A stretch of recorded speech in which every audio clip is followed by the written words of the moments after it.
This story begins in the year 1914 when an 8-year-old boy was playing in a village in Japan. Suddenly, he saw a machine running on 4 wheels. This was the Ford Model T. The sight of this car left the boy astonished.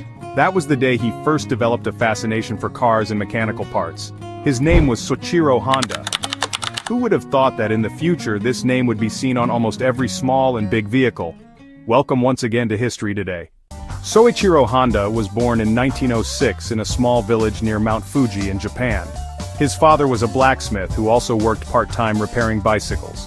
Honda's parents had already lost 5 children to various diseases, so they had high hopes for him, but he had no interest in studies. Instead, he loved spending time with his father, repairing bicycles. At the age of 16, Honda saw a job advertisement in a newspaper. A Tokyo-based automobile service station named Art Shokai was looking for a technician. Honda wrote a letter applying for the job, and fortunately, he received a positive response. Excited about this opportunity, Honda left his home and school and moved to Tokyo to earn a living. However, his dreams were shattered when he reached Art Shokai. Instead of working as a technician, the owner assigned him cleaning tasks and even babysitting. Honda had no choice. He had already left his home and parents behind. Going back would have been embarrassing, so he continued doing odd jobs for months. Eventually, the owner of Art Shokai started assigning him workshop tasks. Honda had always been interested in this work, so he quickly grasped the concepts. Within a few months, he became skilled in understanding different vehicles and their parts. During this time, Art Shokai built 2 race cars, one named Art Daimler and the other, Curtis. These cars were made using used engines and won first place in Japan's Motor Car Championship in 1924.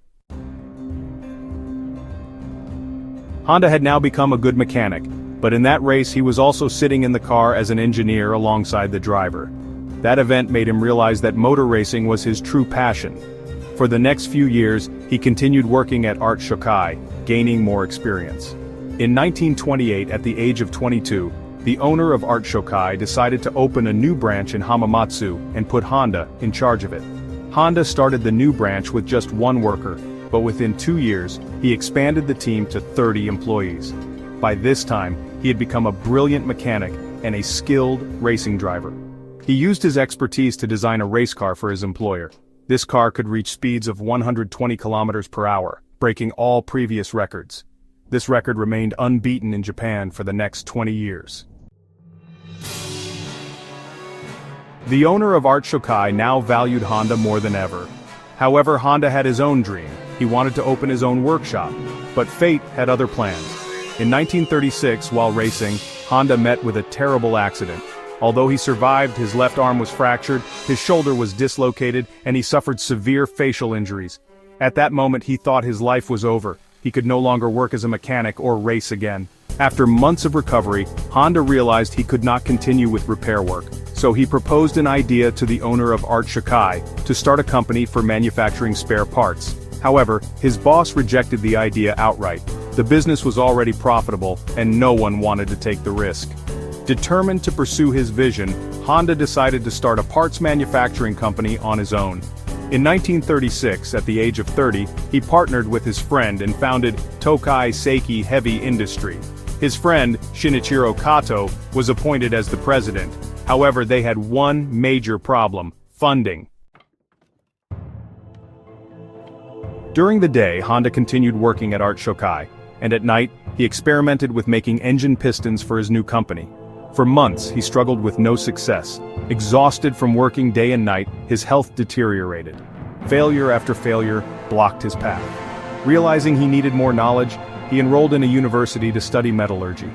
After 3 years of relentless effort, in 1939, he finally succeeded in making a piston. Confident in his design, he quit his job and started working full-time on manufacturing pistons. However, when he presented his pistons to Toyota, they rejected 47 out of 50 designs.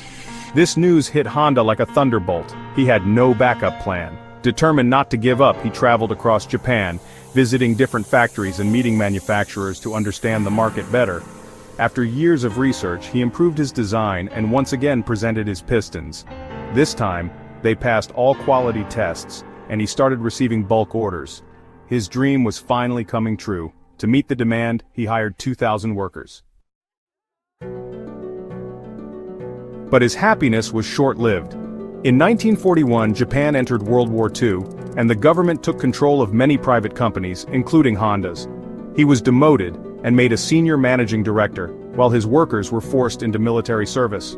For the next 3 years, he struggled to keep the business running.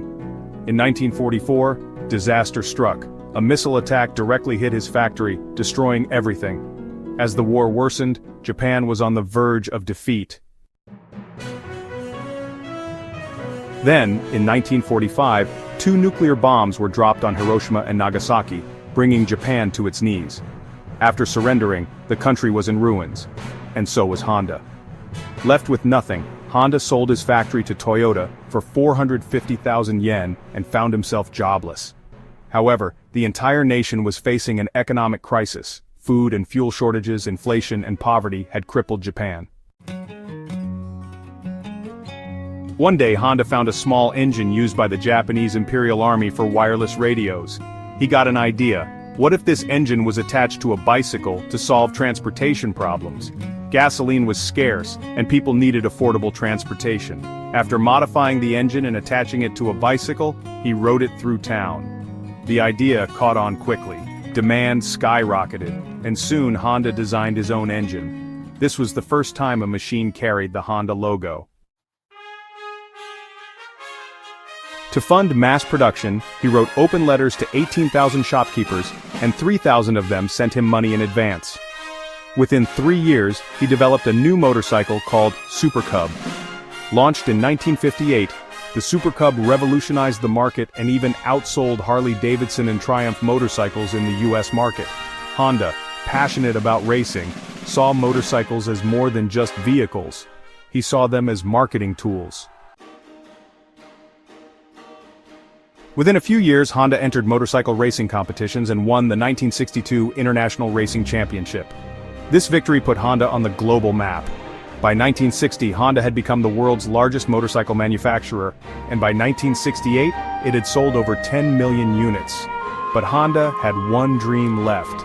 He wanted to manufacture cars. Many advised him against it, as established brands like Toyota and Nissan dominated the market. His first car, the Honda T360 pickup truck, failed. The S500 sports car sold only 1,300 units.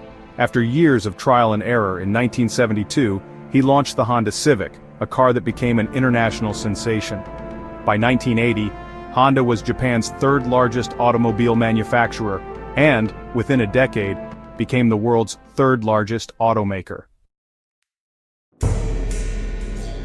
In 1973, after achieving his dreams, Soichiro Honda retired. On August 5, 1991, he passed away, leaving behind a legacy that changed the world. We hope you enjoyed this video from History Today. Don't forget to like, share, and comment. See you in the next amazing story.